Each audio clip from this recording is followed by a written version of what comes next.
This is Xpeedite Courier Software Add User Administration tutorial module.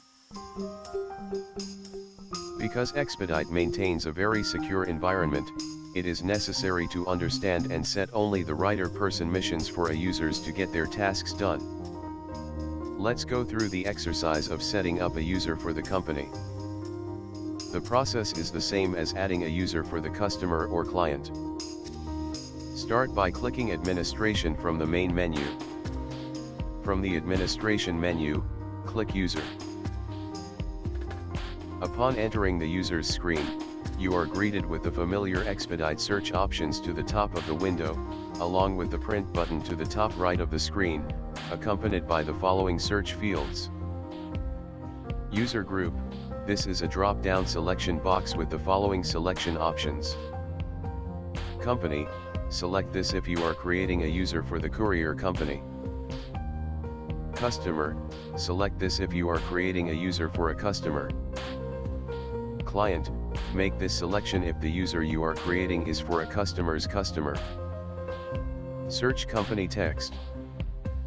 Select company, though this is a drop-down selection box, your company's name will display here. Search user text. Active users only, this is a checkbox that allows you to isolate only active users for display. Drivers only, this is a checkbox that allows you to isolate only drivers for display. From the user group drop-down box, select company, and your organization's name will appear in a grid below. This grid will display the following fields: username, full name, address, city, state, zip, email, phone, fax, active. The search company text field will allow you to type in information for any previously saved customer you may wish to view and edit.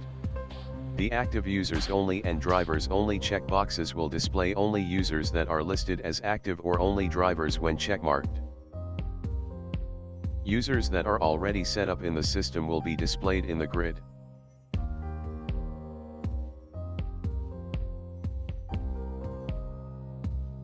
For this exercise we will add a new user.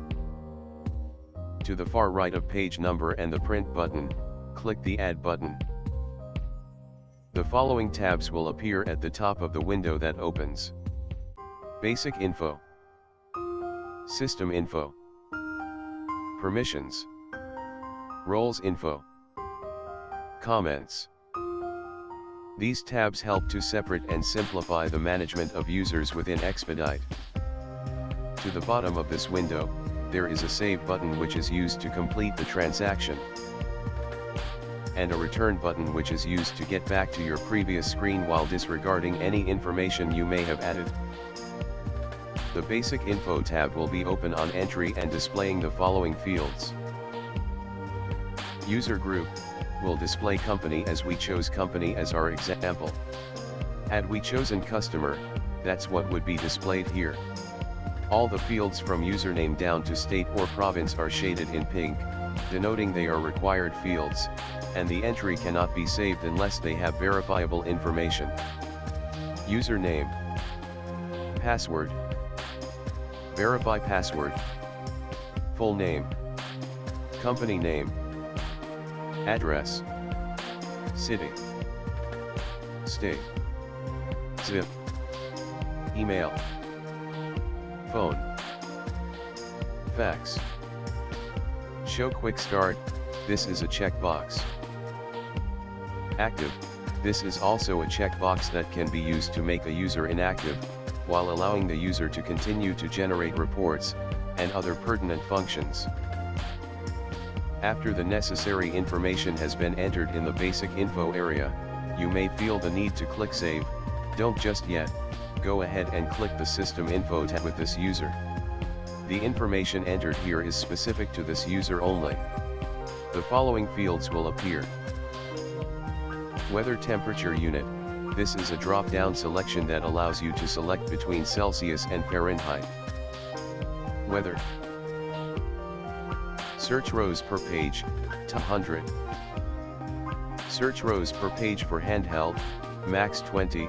If the user is a driver with a handheld device, enter the number of lines that are to be displayed on his or her smartphone device.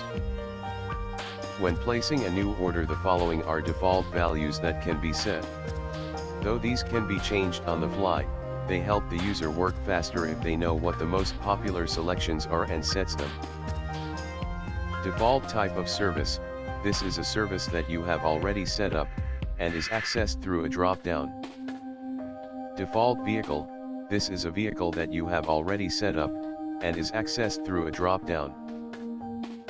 Auto print waybill: for most customers, the waybill is set to print automatically when the order is placed, that way it is ready with the parcel. When the order is called in, however, and the courier company enters it manually, they will mostly not want the waybill printed, as it's doubtful the driver will pop in to get it before making the pickup. Waybill printer type: there are two options here, dot matrix and laser printers. Auto print label: for most customers the label is set to print automatically when the order is placed, so it is ready with the parcel. When the order is called in, however, and the courier company enters it manually, they will mostly not want the label printed, as it's doubtful the driver will pop in to get it before making the pickup. After the necessary information has been entered in the system info area, you may once again feel the need to click save, but don't just yet. Please go ahead and click the permissions info tab. This is where you will determine what areas of the system you want the user to have access to.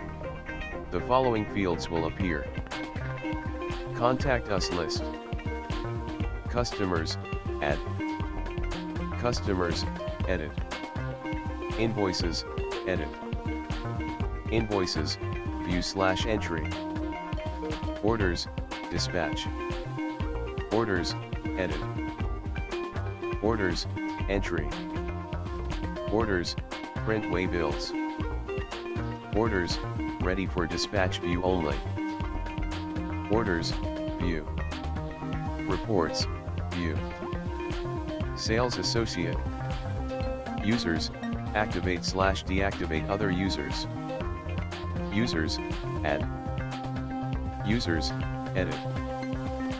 All are checkboxes. Select the appropriate one for this user. Click the Roles Info tab to move to the next area of user setup. Here are the fields that will be available to you in this area: Social Security number, Pager, Carrier, Cell phone, Home phone, Emergency, Contact, Exempt, Driver info. As driver, this is a checkmark box. If selected, this user will be treated as a driver with limited access. Driver ID. As handheld. Driver's license. Commission rate. Special commission rate. Payout. Flat local payout. Administration fee. Deduction description: for such things as uniform, hats, radios, phones, etc. Deduction amount. Deduction effective date: this displays a calendar for an effective start date. Deduction expiry date: this displays a calendar for an effective end date. Not available schedule: this displays a calendar of a full year for effective date selection when this user might not be available for work. Auto dispatch when order is placed. Auto dispatch from zip/postcode: this allows for auto dispatch areas to be set. When this is set, no dispatcher intervention is necessary. The system will automatically dispatch the correct orders to this user as he/she is a driver. The starting zip or postal code will be entered here. Auto dispatch to zip/postcode: this allows for auto dispatch areas to be set. When this is set, no dispatcher intervention is necessary. The system will automatically dispatch the correct orders to this user as he/she is a driver. The ending zip or postal code will be entered here. Salesperson info. As sales, this is a checkmark box. If selected, this user will be treated as a salesperson. Sales ID. Commission rate. Dispatcher info. As dispatcher, this is a checkmark box. If selected, this user will be treated as a dispatcher. Type of service. Vehicle. Order taker info. As order taker, this is a checkmark box. If selected, this user will be treated as an order taker. After the necessary information is entered here, I understand the itching need to click save, but wait just a wee bit longer please, because the next tab has only one field. The comments field. This is where the real interesting information about this user will be entered. It is a massive field, with the purpose of allowing the administrator to add everything about this user they might otherwise forget over time. After you have satisfied yourself that the information you have so diligently entered is correct, go ahead and click that save button. Here are a couple things to check if you don't get a message saying the user was saved successfully. Only two things typically prevent entries from being saved. If you happen to attempt the use of a username that has already been used in the system is the main one. Please try using letters and numbers combination as the username. The other is during the entry of a new user, the system defaults your company's zip code in the zip field. This has to be changed or just removed entirely. It should have been, however, if you were entering the user's correct address. This is Xpeedite Courier Software. For more information, visit us at www.xpeedite.com or email us at customer.service@xpeedite.com.